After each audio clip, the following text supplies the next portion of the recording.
ओम शांति।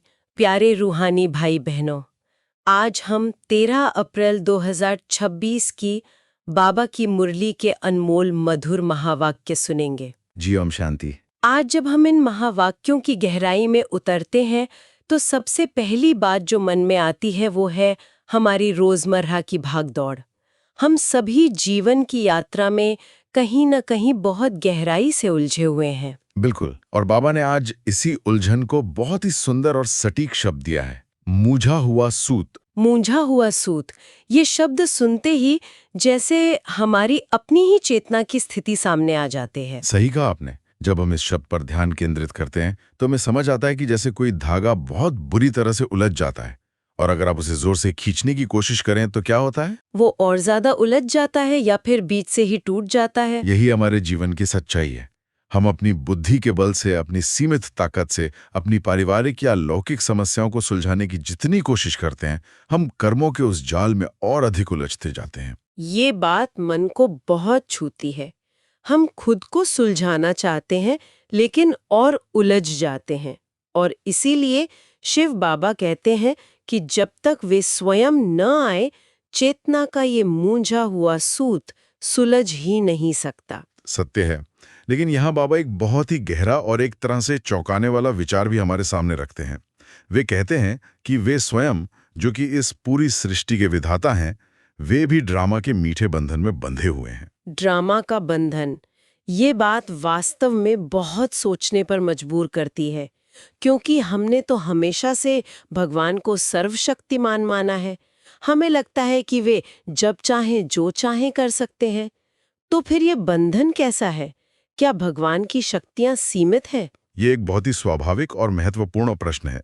इस पर हमें बहुत ठहराव के साथ विचार करना चाहिए।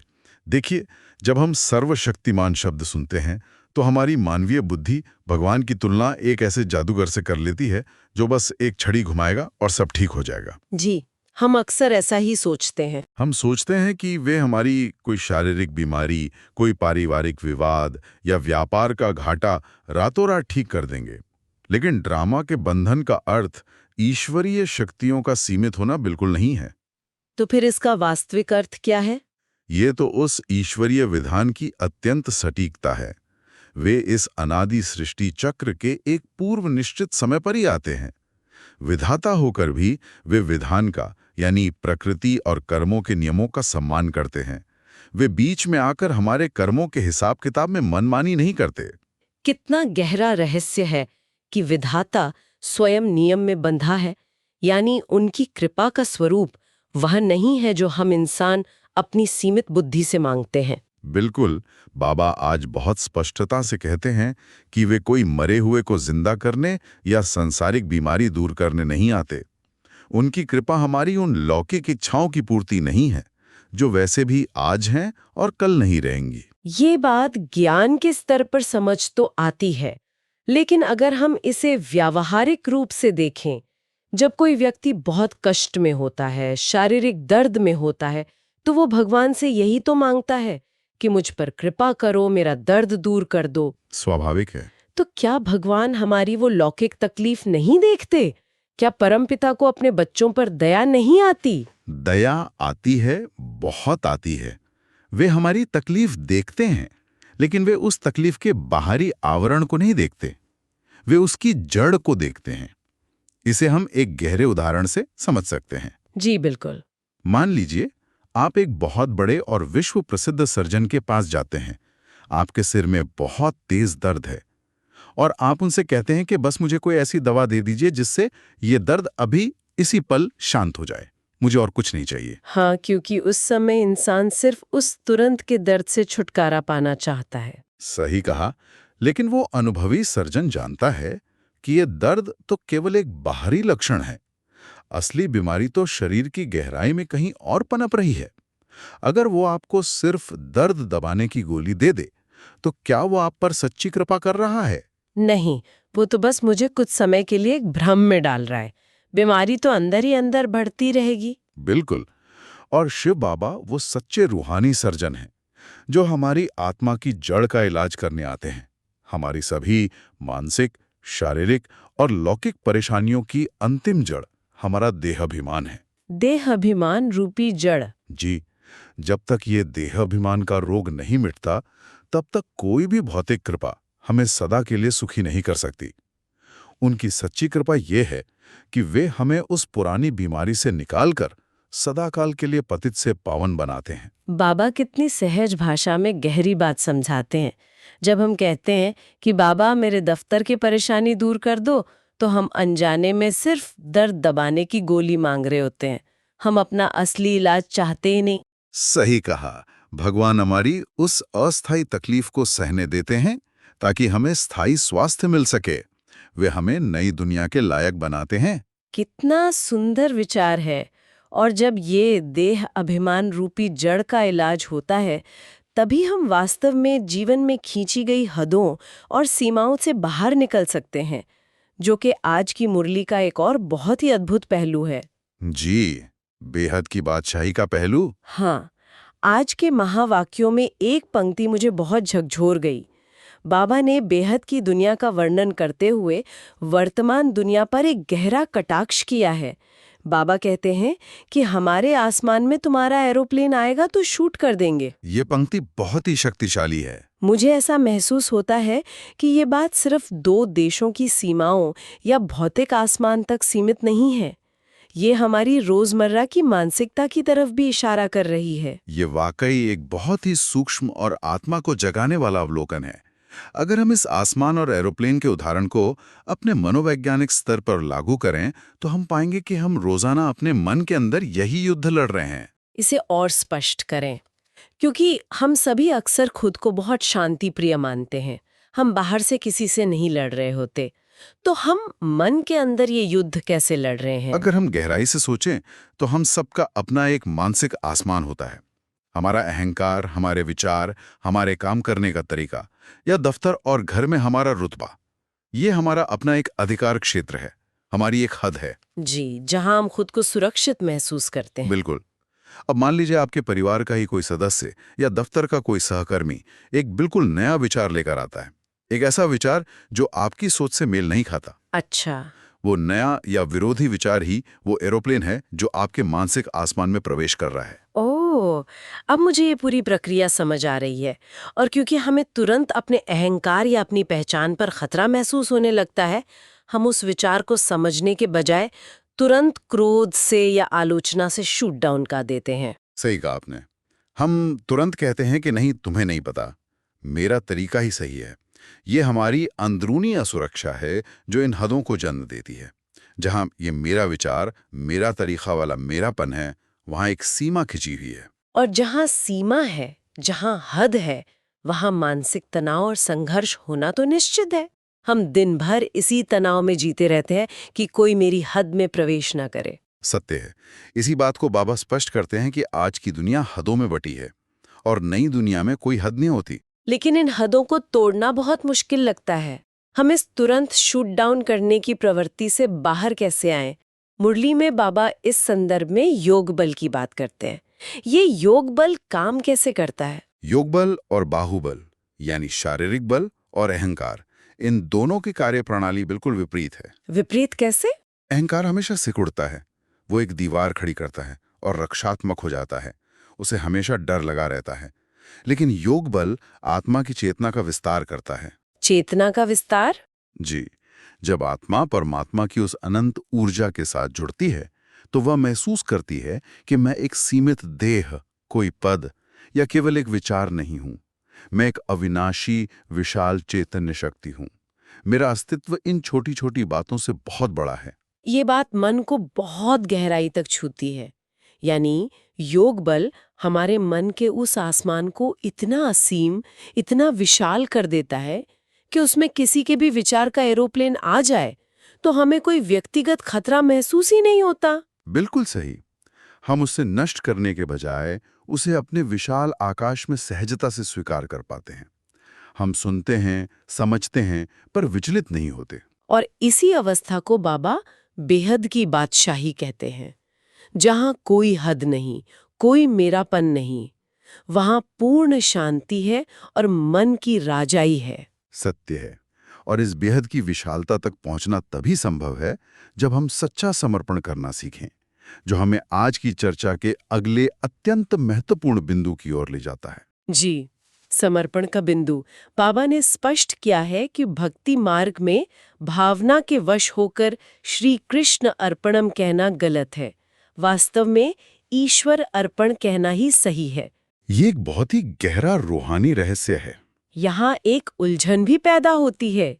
ईश्वर का कोई भी स्वरूप हो, हम सोचते हैं कि भावना तो समर्पण की ही है ना।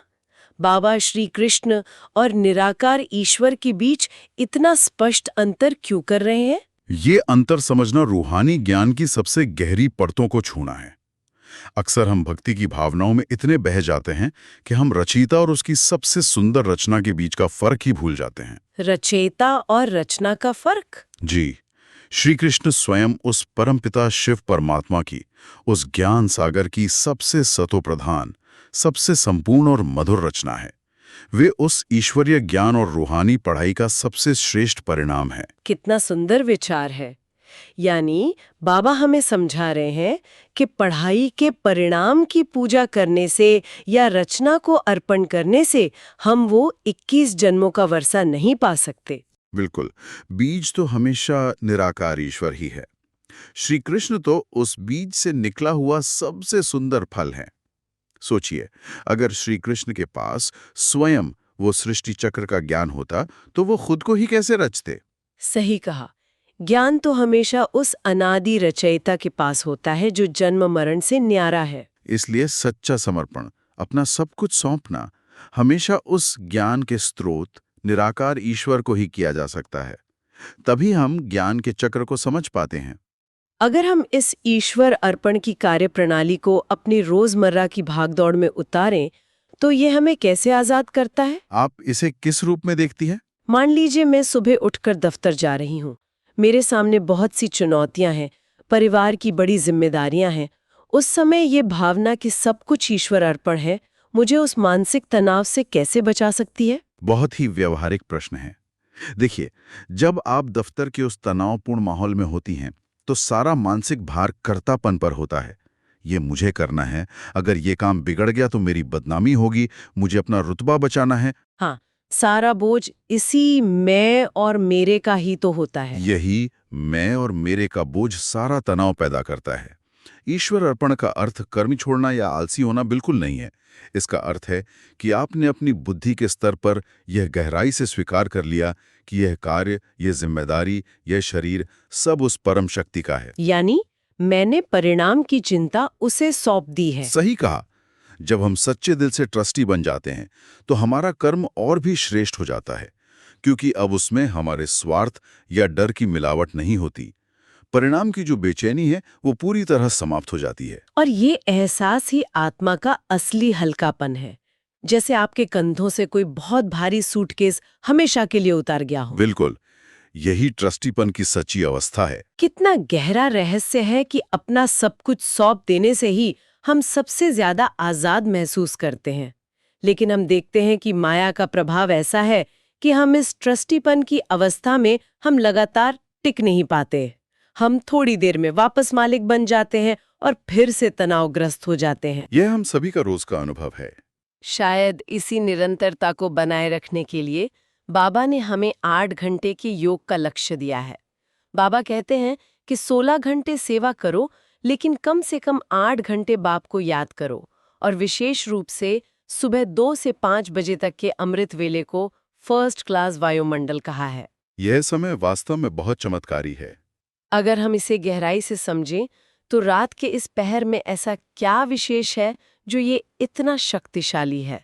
इसे हम मानसिक भार या कॉग्निटिव लोड के दृष्टिकोण से बहुत गहराई से समझ सकते हैं। दिन के समय दुनिया की अरबों आत्माएं जागृत अवस्था में होती हैं। जी। हर तरफ विचारों का, इच्छाओं का, प्रतिस्पर्धा का और चिंताओं का एक अदृश्य कोलाहल होता है। इस सामूहिक चेतना का जो भारी शोर है वो हमारे अवचेतन मन पर लगातार एक मानसिक दबाव डालता है। हम उस शोर को सुन नहीं पाते, लेकिन महसूस करते हैं। अच्छा, तो रात को 2 से 5 बजे के बीच दुनिया का वह सामूहिक मानसिक शोर अपने सबसे न्यूनतम स्तर पर होता है? जी, जब अधिकांश दुनिया गहरी नींद में सो रही होती है, तो संकल्पों का वो भारी ट्रैफिक, वो वैचारिक प्रदूषण बिल्कुल शून्य के करीब होता है। चारों तरफ एक ब्रह्मांडीय निस्तब्धता होती है, एक पूर्ण सन्नाटा। इसी सन्नाटे को बाबा फर्स्ट क्लास वायुमंडल कहते हैं। बिल्कुल। इस समय वातावरण में विचारों का कोई घर्षण नहीं होता, इसलिए आत्मा का उस परम प्रकाश के साथ जुड़ना, रूहानी तार का मिलना सबसे अधिक सहज और स्पष्ट हो जाता है। बाबा कितनी सहज भाषा में गहरी बात समझाते हैं। वे यहाँ नींद की भी एक बहुत ही गहरी परिभाषा देते हैं। वे कहते हैं कि रात को नींद में आत्मा आत्माभिमानी बन जाती है। ये एक बहुत ही सुंदर दृष्टिकोण है। यानी नींद में हम अचेतन रूप से देह और दुनिया को भूल जाते हैं। हमें अपनी कोई पहचान याद नहीं रहती। लेकिन योग में हमें जागृत होकर आत्माभिमानी बनना है। ये तो चेतना की एक बहुत बड़ी रूहानी छलांग है। यही असली साधना है। नींद एक प्राकृतिक प्रक्रिया है जहां चेतना सुन्न हो जाती है।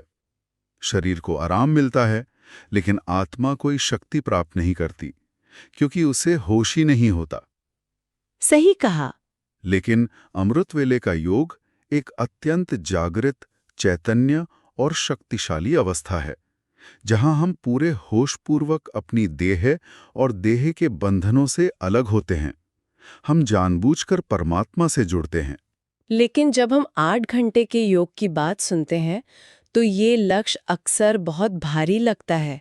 एक आम व्यक्ति जो नौकरी करता है, जो अपने परिवार की जिम्मेदारियां निभा रहा है, वो 8 घंटे एक जगह कैसे बैठ सकता है? 8 घंटे योग का अर्थ एक जगह जड़ होकर बैठना बिल्कुल नहीं है। तो फिर इसका व्यवहारिक स्वरूप क्या है? इसे समझने के लिए हम कंप्यूटर के बैकग्राउंड प्रोसेस का उदाहरण लेते हैं। मान लीजिए आप अपने कंप्यूटर पर कोई बहुत ही महत्वपूर्ण रिपोर्ट बना रहे हैं। वो आपका मुख्य कार्य है, लेकिन बैकग्राउंड में कंप्यूटर कोई बड़ी फाइल डाउनलोड कर रहा है। जी, ऐसा होता है? वो बैकग्राउंड प्रोसेस बिना आपके मुख्य काम को रोके शांति से अपना काम कर रहा है। आपको बार बार उसे देखने की जरूरत नहीं है। ये बहुत ही सटीक उदाहरण है। यानी हमारा मुख्य काम हो सकता है दफ्तर में मीटिंग करना या घर में भोजन बनाना, लेकिन बैकग्राउंड में वो ईश्वरीय स्मृति का प्रोसेस लगातार चलता रहे। बिल्कुल। इसे एक और तरह से महसूस कीजिए, जैसे किसी बहुत ही तनावपूर्ण माहौल में आप काम कर रहे हैं, लेकिन पीछे कोई बहुत ही शांत, ध्यान में ले जाने वाला मधुर संगीत बज रहा है। हाँ, संगीत का असर बहुत गहरा होता है। आप उस संगीत को सचेत रूप से नहीं सुन रहे होते, लेकिन वो आपकी नसों के तनाव को कम कर रहा है, आपकी भावनाओं को शांत कर रहा है। ठीक उसी तरह हमारी आत्मा में करण करावनहार की स्मृति का वो रूहानी संगीत निरंतर चलता रहे। कितना सुंदर विचार है। जब ऑफिस की कोई स्थिति बहुत तनावपूर्ण हो जाए तो वो स्मृति का बैकग्राउंड संगीत अचानक हमें ये याद दिला दे कि मैं एक शांत स्वरूप आत्मा हूँ। ये तो हमारी शारीरिक और भावनात्मक प्रतिक्रिया को उसी क्षण बदल सकता है। सत्य है, यही मन मना भव की सच्ची अवस्था है, और यही चढ़ती कला का मंत्र भी है। हम दुनिया में रहते हुए भी दुनिया के नहीं रहते। ये अवस्था कोई एक दिन में नहीं आती, बल्कि निरंतर अभ्यास से हमारी सहज जीवन शैली बन जाती है। और जब ये निरंतर स्मृति हमारी जीवन शैली बन जाती है, तब हमारे व्यवहार में स्वाभाविक रूप से वे दिव्य गुण झलकने लगते हैं, जिनका जिक्र बाबा ने आज अव्यक्त इशारे और वरदान में किया है। नम्रता और मधुरता का गुण। जी, बाबा कहते हैं कि नम्रचित्त आत्मा सहज ही सुखदाता बन सकती है, क्योंकि अभिमान हमें सच्ची सेवा नहीं करने देता। उन्होंने हमें महादानी बनने का वरदान दिया है। यहाँ हमें महादानी का एक बिल्कुल नया और बहुत गहरा अर्थ समझना होगा। अमूमन हम सोचते हैं कि दान धन का, भोजन का या किसी भौतिक वस्तु का होता है। हाँ, दुनिया में तो दान को इसी रूप में देखा जाता है। लेकिन बाबा जिस दान की बात कर रहे हैं वो हर सेकंड और हर संकल्प का दान है। यह चेतना के स्तर का दान, शांति का दान, दुआओं का दान। पर इसे हम रोजमर्रा के जीवन में कैसे लागू करें?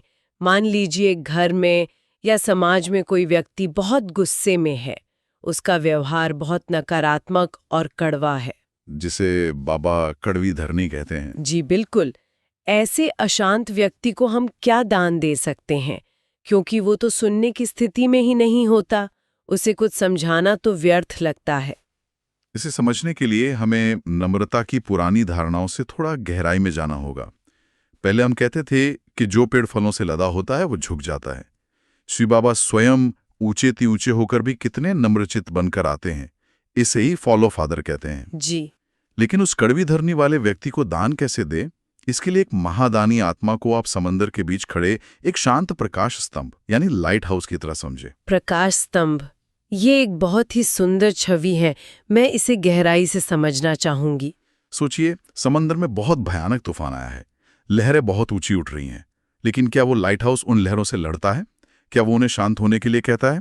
नहीं, वो तो बस अपनी जगह पर अचल खड़ा रहता है। बिल्कुल, वो बस अपनी जगह पर स्थिर रहकर एक बहुत ही शक्तिशाली और शांत प्रकाश चारों तरफ फैलाता रहता है। इसी तरह एक महादानी आत्मा हमेशा अपनी शांति, मधुरता और पवित्रता का प्रकाश लगातार फैलाती रहती है। कितना गहरा रहस्य है। यानी अगर कोई बहुत क्रोधित या नकारात्मक व्यक्ति मेरे पास आता है तो मुझे उसे शब्दों से समझाने, टोकने या उससे बहस करने की कोई जरूरत नहीं है। बिल्कुल नहीं।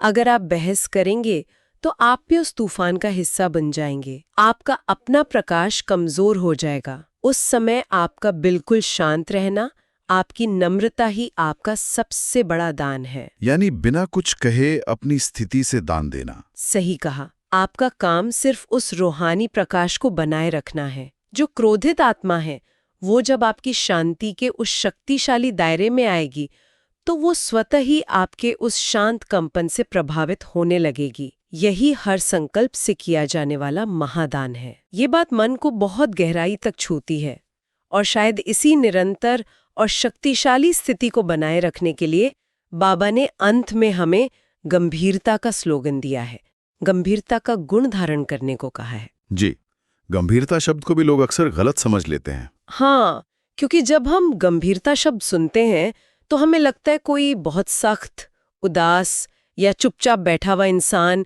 जिसके चेहरे पर कोई खुशी न हो। नहीं, रूहानियत में गंभीरता का अर्थ चेहरे पर उदासी लाना नहीं है। गंभीरता तो समंदर की उस असीम गहराई की तरह है। समंदर की गहराई? हाँ, देखिए, ऊपर सतह पर चाहे कितनी भी तेज लहरें उठ रही हों, बाहर दुनिया में कितना भी कोलाहल हो, लेकिन समंदर की गहराई में एक अटल सन्नाटा है, एक पूर्ण शांति है। आत्मा की उस गहरी अचल अवस्था से ही वो निरंतर शक्ति बह सकती है। सही कहा आपने। जो आत्मा अंदर से भरपूर है, गंभीर है, वही सच्ची महादानी हो सकती है। जो खुद खाली या उथली है, वो लहरों के साथ बह जाएगी। बिल्कुल, गंभीरता हमारी आंतरिक स्थिरता है। आज के इस पूरे विचार सागर मंथन को अगर हम समेटें तो हमने कितने अद्भुत रहस्यों को खोला है। हमने गहराई से समझा कि शिव बाबा हमारी समस्याओं की बाहरी टहनियों को नहीं, बल्कि जड़ यानी देह अहंकार का इलाज करने आते हैं। सत्य है। जब हम उस देह अहंकार को छोड़कर अपना सब कुछ उस निराकार ईश्वर को अर्पण कर देते हैं, तो हम मानसिक हदों के उस छोटे से आसमान से आजाद हो जाते हैं। हमारी सीमाएं टूट जाती हैं। और यही आजादी हमें उस बेहद की स्थिति तक ले जाती है, जहां हमारी आत्मा 24 घंटे एक शांति का बैकग्राउंड संगीत सुनती है, जहां हम एक शांत प्रकाश स्तंभ की तरह बिना किसी टकराव के इस अशांत दुनिया में अपनी मधुरता का दान कर पाते हैं। यह चर्चा वास्तव में हमें हमारे आंतरिक शांत स्वरूप के बहुत करीब ले जाती है, एक बहुत ही सुरक्षित और पवित्र स्थान का अनुभव कराती है। जाने से पहले क्या हम श्रोताओं के गहन चिंतन के लिए कोई ऐसा विचार छोड़ सकते हैं जो उन्हें दिन भर इस रूहानी अवस्था में जागृत रखे? मैं चाहूंगा कि आज दिन भर जब भी आप कोई कार्य करें, किसी मीटिंग में हों या अपने परिवार के बीच हों, तो एक क्षण के लिए रुककर स्वयं से पूछें, क्या मैं किसी के नए विचार को अपने मानसिक आसमान में आते ही अहंकारवश शूट डाउन कर रहा हूं? ये बहुत ही आत्मनिरीक्षण वाला प्रश्न है। और साथ ही यह भी पूछें कि क्या मैं एक रूहानी प्रकाश स्तंभ की तरह बिना किसी से उलझे महादानी बनकर अपनी शांति और मधुरता दूसरों तक पहुंचा रहा हूं? ये एक बहुत ही शक्तिशाली और जीवन बदलने वाला प्रश्न है। हम आशा करते हैं कि आप सब सारा दिन ज्ञान के इन अनमोल रत्नों का मंथन करते रहेंगे और अपने आसपास एक फर्स्ट क्लास वायुमंडल का निर्माण करेंगे। इसी शांत और गहरी अवस्था के साथ ओम शांति। ओम शांति।